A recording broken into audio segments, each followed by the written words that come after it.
पुराने समय की बात है। एक राज्य में एक राजा राज करता था। उसका राज्य बहुत ही खुशहाल था। धन दान की उसके राज्य में कोई कमी नहीं थी। राजा और प्रजा खुशी खुशी अपना जीवन यापन कर रहे थे। एक वर्ष उस राज्य में भयंकर अकाल पड़ा। पानी की कमी से फसलें सूख गई। ऐसी स्थिति में किसान राजा को लगान कर नहीं दे पाए। लगान प्राप्त न होने के कारण राजस्व में कमी आ गई और राजकोष खाली होने लगा। यह देख राजा चिंता में पड़ गया। हर समय वह सोचता रहता कि राज्य का खर्च कैसे चलेगा। अकाल का समय निकल गया। स्थिति फिर से पहले की तरह सामान्य हो गई, किंतु राजा के मन में चिंता घर कर रह गई। हर समय उसके दिमाग में यही रहता कि उसकी भूख प्यास और रातों की नींद छीन ली।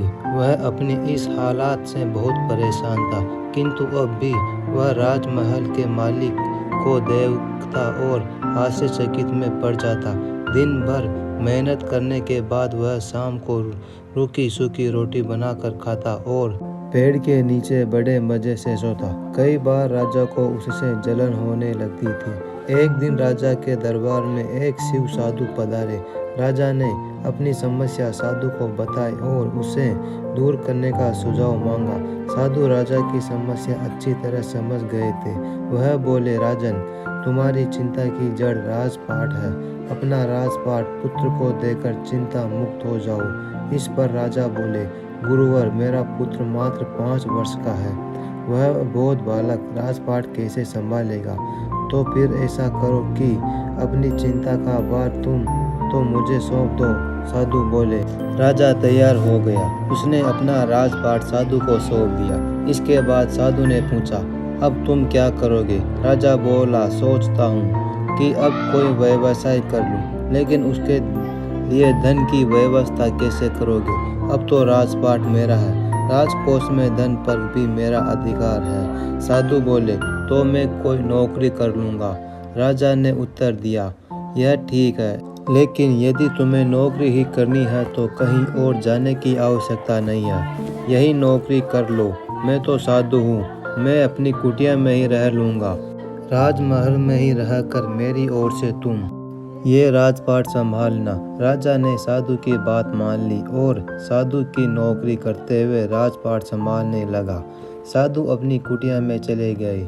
कुछ दिन बाद साधु पुनः राजमहल में आए और राजा से बैठकर पूछा, कहो राजन, अब तुम्हें भूख लगती है या नहीं? और तुम्हारी नींद का क्या हाल है? गुरुवर, अब तो मैं खूब खाता हूँ और गहरी नींद सोता हूँ। पहले भी मैं राजपाट का कार्य करता था, अब भी करता हूँ, फिर यह परिवर्तन कैसे? यह मेरी समझ के बाहर है। राजा ने अपनी स्थिति बताने के साथ ही प्रश्न पूछ लिया। साधु मुस्कुराते हुए बोले, राजन, पहले तुमने काम को बोझ बना लिया था और उस बोझ को हर समय अपने मस्तिष्क पर ढोया करते थे, किंतु राजपाट मुझे सौंपने के उपरांत तुम समस्त कार्य अपना कर्तव्य समझकर करते हो, इसलिए तुम चिंता मुक्त हो। दोस्तों, इस कहानी की सीख यह है कि जीवन में हम चाहे जो भी कार्य करें उसे अपना कर्तव्य समझकर करें।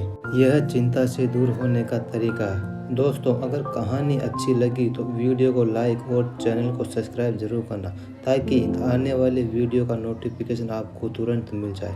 दोस्तों, अब मिलते हैं अगली वीडियो में, तब तक के लिए धन्यवाद।